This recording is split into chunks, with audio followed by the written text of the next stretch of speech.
Fascist Hasina কান্না করতে করতে বলতেছে যে আমার বাবার বাড়িটা যেটা আমরা 32 নম্বরে আমরা দিয়ে দিয়েছিলাম, সেটাকে জাদুঘর করেছিলাম, সেটাকে পর্যন্ত ধুলায় মিশিয়ে দেওয়া হলো। কেন? কি আমার অপরাধ? অপরাধ আপনি এটাই তো এখনো বুঝতে পারছেন না। আপনার কি অপরাধ?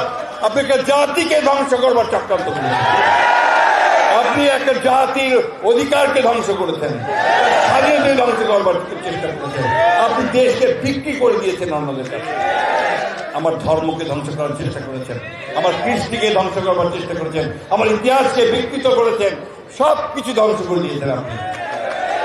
আপনি এখনো বুঝতে পারেন না যে আপনার কি অপরাধ। আপনার কপাল ভালো, ভাগ্য ভালো যে আপনাকে যারাই হোক সেই হেলিকপ্টারে করে পাচার করে দিয়েছে, তা না হলে আপনাকে খুঁজে পাওয়া যেত না। বন্ধুগণ, সেদিন সামরিক বাহিনী একটা খুব ভালো ভূমিকা পালন করেছে, আমরা সেই জন্য তাদেরকে ধন্যবাদ জানাই। তারা পরিষ্কার করে হাসিনাকে বলে দিয়েছিল যে আপনার সামনে 2টা অপশন আছে, 2টা বিকল্প আছে। একটা হচ্ছে যে যান নিয়ে কেটে পারেন, তাহলে এই গণভবনের মধ্যে আপনাকে পাবলিক কি করবে আমরা বলতে পারবো না। সেদিন লাখো লাখো মানুষ যখন চতুর্দিক থেকে আপনার সেই গণতন্ত্রের ছুটে গিয়েছিল, তখন কিন্তু হাসিনা পালিয়ে তার জীবন রক্ষা করেছে। তার দলের দিকেও তাকায় নাই, দেশের দিকেও তাকায় নাই, মানুষের দিকেও তাকায় নাই। এরপরে এই নেত্রীর উপরে কি মানুষের আস্থা থাকতে পারে? আস্থা থাকতে পারে? আমাদের নেত্রী দেশনেত্রী বেগম খালেদা জিয়া তিনি বারবার বলেছেন এই দেশ ছেড়ে আমি কোথাও যাব না, এবং যাবেন না বলেই তিনি 6 বছর কারাগারে কাটিয়েছেন। আমাদের প্রতিষ্ঠাতা এই দেশের স্বাধীনতার ঘোষণা যিনি দিয়েছিলেন শহীদ প্রেসিডেন্ট জিয়াউর রহমান, ঠিক একইভাবে 1971 সালে যখন আওয়ামী লীগ পালিয়ে গিয়েছিল পাক হানাদার বাহিনীর আক্রমণে, তখন তিনিও পাকিস্তান হানাদার বাহিনীকে আত্মসমর্পণ করে জীবন বাঁচিয়েছিলেন। এই হচ্ছে ইতিহাস বন্ধুগণ, এটা বাস্তব, কেউ অস্বীকার করতে পারবেন না। আজকে সেই আওয়ামী লীগ এবং তারই উত্তরসূরি শেখ হাসিনা আবার ভারতবর্ষ আমাদের বিরুদ্ধে চক্রান্ত শুরু করেছে। প্রতিদিন আওয়ামী লীগের বলে তোমরা এখনো পারো না, তোমরা মারো, কাটো, জ্বালায় দাও, এই সমস্ত কথাবার্তা বলতে থাকে, তাই না? আওয়ামী লীগের কেউ আসে? কোথায় গেল সব? কোথায় পলাইল সব? কোথায়? বন্ধুগণ, এইভাবেই পালাতে হয়। সমস্ত স্বৈরাচারী সরকার, ফ্যাসিবাদী সরকার ওই নমরুদ ফুরাইনের মতো হয়, মৃত্যুবরণ করে অথবা পালিয়ে যায়, তাই না? এটাই হচ্ছে পরিণতি। তাই আজকে বলতে চাই তো পরিষ্কার করে যে আজকে ছাত্র জনতার আন্দোলনের মধ্য দিয়ে যে গণবিস্ফোরণ হয়েছে, সেই বিস্ফোরণের মধ্য দিয়ে যে সরকার আজকে এসে বসেছে, আমরা এই দেশের জনগণই তাকে আমরা ক্ষমতায় বসিয়েছি। ছাত্ররা, জনগণ, রাজনৈতিক দলগুলো সবাই মিলে তাদেরকে, ডক্টর ইউনূসের মতো একজন সকলের কাছে গ্রহণযোগ্য মানুষ, নোবেল পুরস্কার পাওয়া মানুষ, সবাই তাকে আমরা সম্মান করি, শ্রদ্ধা করি। তার নেতৃত্বে একটা সরকার গঠন করা হয়েছে।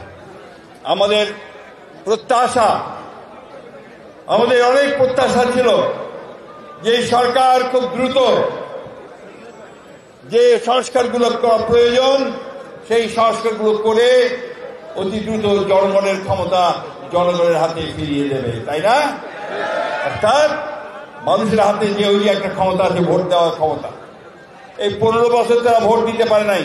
এই যে তরুণ ছেলেরা এসে এখানে দাঁড়িয়েছে, স্লোগান দিচ্ছে, কাজ করেছে, এই সেই 24-এ সে আন্দোলন করেছে, 15 বছর যুদ্ধ করেছে, সেই ছেলেরা কিন্তু একবারও ভোট দিতে পারে নাই। তোমরা ভোট দিতে চাও না? ভোট দিতে চাও? বলো না তো ভাই, কি ব্যাপার ধরে ছেড়ে বলবো তো নাকি? ভোট দিতে চাও? আমরা দেশের মানুষ ভোট দিতে চাই, নির্বাচনের মাধ্যমে আমাদের সরকার আমরা নির্বাচন করতে চাই। বন্ধুগণ, নতুন খেলা শুরু হয়েছে।